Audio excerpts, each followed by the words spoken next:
Boa, boa, boa, pessoal. Oi, oi, oi, oi, oi. Tudo bem? Bom, hoje a gente vai falar um pouco sobre documentação e como a gente se legalizou no país, aqui em Portugal. Então, se você gostar do vídeo, já deixa aquele like, já dá aquela força pra gente pra divulgar nosso canal e deixa aquele comentário, fala o que vocês querem saber.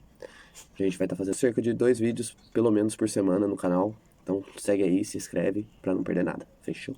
Bora pro vídeo. Bora lá. Então, o que a gente precisa fazer quando a gente chega aqui como turista e está querendo se legalizar? Né? O primeiro passo é você ter o seu atestado de morada, que é um comprovante de residência que você consegue obter na junta de freguesia do bairro onde você vai viver. Depois disso, você precisa de um NIF, que é o equivalente ao nosso CPF, e uma conta em banco. Para essa conta em banco, isso varia de acordo com cada banco, mas geralmente você precisa de 50 euros para poder fazer a abertura da conta. E isso é o primeiro passo para você ter um documento português que te permite, né, abrir a conta no banco e fazer algumas outras coisas. Sim, e além do que, o NIF ele também não é, só para isso, né? Se você vier a turismo mesmo, você pode ter o seu NIF para obter os descontos de impostos e até existem até alguns lugares que fazem depois essa devolução desses impostos por conta de você ter um NIF. Né? Então, assim, teoricamente é qualquer pessoa que pode obter um NIF, seja ela turista ou residente. O segundo passo, O NIS, que seria o nosso PIS, é através de um contrato de trabalho. Pouco tempo depois que a gente se mudou, essa lei também já mudou, né? Então, hoje você pode ir até a Segurança Social e fazer a solicitação do seu número de NIS. Né? E são com esses documentos básicos, o atestado de morada, o NIF, o NIS e a conta em banco, que você dá o passo para o seu contrato de trabalho.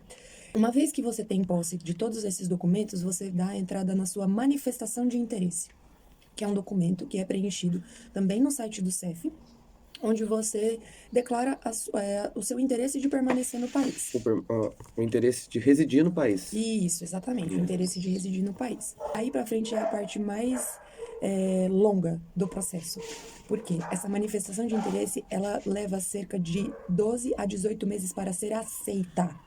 Para o CEF analisar a documentação que você enviou e para ela ser aceita. Uma vez que ela é aceita, você tem a abertura do sistema para poder fazer o agendamento, e é nesse agendamento que você vai apresentar os documentos que você colocou lá no site, né? Que no caso é o contrato de trabalho, O o NIS, NIF, o o NIS. NIS, sim, todos os documentos, né? Todos os seus documentos básicos, você vai apresentar para eles presencialmente. Vou contar dos meus prazos, porque eu já consegui concluir a missão. Então, foram 12 meses esperando a aceitação da manifestação, e depois da manifestação aceita foram mais 7 meses esperando a entrevista.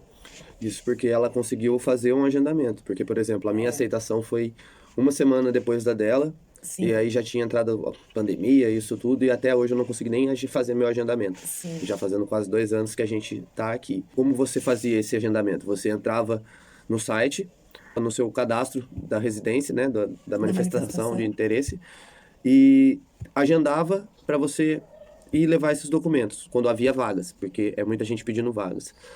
E como estava bem complicado e tudo mais de conseguir aceitação, parece que agora o CEF vai estar fazendo por ordem cronológica a marcação de quem fez os pedidos. Sim, o que é perfeito, porque, para dar um exemplo para vocês, nós temos um amigo que fez a manifestação de interesse dele ainda antes da nossa. Eu já consegui ir no CEF e ele ainda não. A dele foi remarcada por causa também dessa situação de pandemia e tudo mais. Sim. Reagendaram o agendamento dele.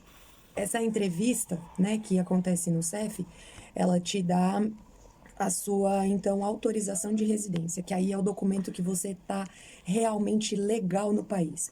Isso te dá direito de celebrar contratos de trabalho, isso te dá o direito de fazer financiamentos, né? Isso te dá o direito de entrar e sair daqui sem a necessidade de... Você fica livre. Sem o risco de não poder voltar mais, Sim, né? você fica livre para circular, porque você tem um documento que comprova que você está residindo no país. E enquanto você não tem esse documento, né, essa autorização de residência, você está restrito a ficar aqui dentro. Inclusive, teoricamente, você não poderia nem viajar para o Brasil durante esse tempo, enquanto você não tem esse documento.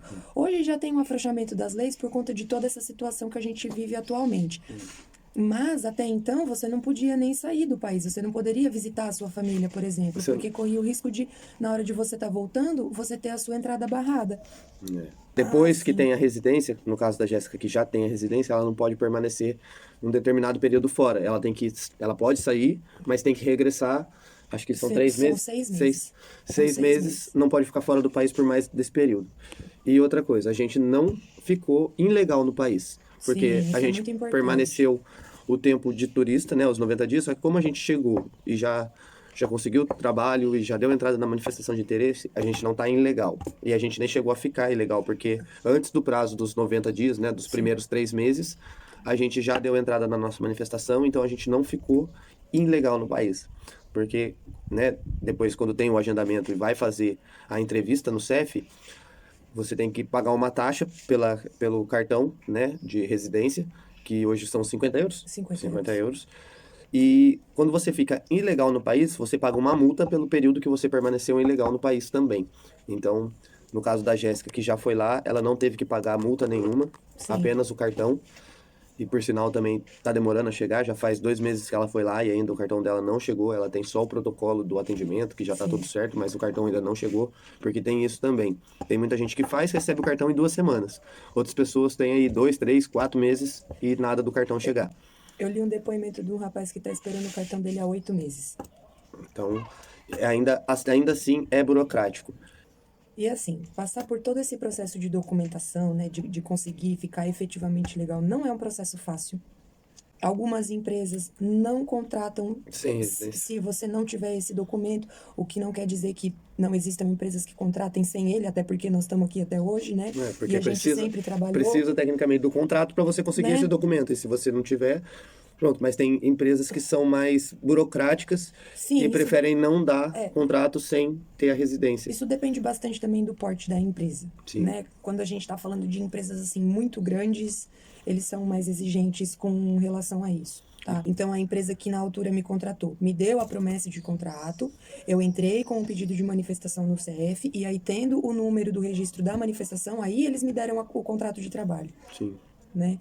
Então, a promessa serve tanto para você que está fora do país, quanto você que está dentro do país para conseguir os seus documentos e se legalizar da melhor forma possível. Porque, né, a gente se regularizou através de um contrato de trabalho. Então, você vindo para o país, para Portugal, com a promessa ou adquirindo a promessa aqui, é a forma de você conseguir o documento. Então, tem empresa que contrata você só com os documentos básicos, né, com o NIF, com um atestado de morada, com uma conta no banco para você poder receber. E depois você dá a entrada na sua manifestação de interesse. Só que tem empresas que só te dão o trabalho se você já tiver a manifestação de interesse feita. E assim, o nosso caso, a gente veio como turista e conseguiu fazer essa regularização. Mas você também tem a opção de já vir com o visto para poder residir. Que seria o ideal, né? Sim. Se você não está disposto a passar por todo esse processo e levar por volta de 2 anos a 2 anos e meio para conseguir se regularizar, o ideal é que você já saia do Brasil com o seu visto. Isso é São várias modalidades de visto. Eu não tenho conhecimento suficiente para falar sobre cada um, tá? Mas você pode entrar muito bem no consulado português e pesquisar sobre as modalidades de visto. Você já sai do país com o seu visto em mãos. E aí, chegando aqui, o processo é muito mais fácil, porque você já está documentado. Então, tudo isso que a gente passou até agora, você não vai precisar. Porque você já tem um visto de permanência, né? São vários tipos de visto, como eu acabei de falar. São vários tipos de visto. Escolha o que mais encaixa no seu perfil, peça por ele e venha. No mundo hoje, do jeito que está, as viagens do Brasil para Portugal são só viagens essenciais. O que são as viagens essenciais? São as reuniões familiares e por motivo de trabalho. É mais ou menos isso que a gente tem a falar sobre documentação. Tem mais alguma coisa que você lembre que seja importante falar? Olha, eu acredito que a gente fez um apanhado geral bem bacana do que é preciso para, né, da questão da documentação, o que é necessário, os processos, mas se você ficou com alguma dúvida e quer saber mais alguma coisa, deixa aqui embaixo nos comentários, porque aí a gente pode gravar um próximo vídeo só respondendo as perguntas que vocês tenham acerca desse assunto. Não se esqueça de inscrever, deixar o like e até a próxima. É nóis. Valeu.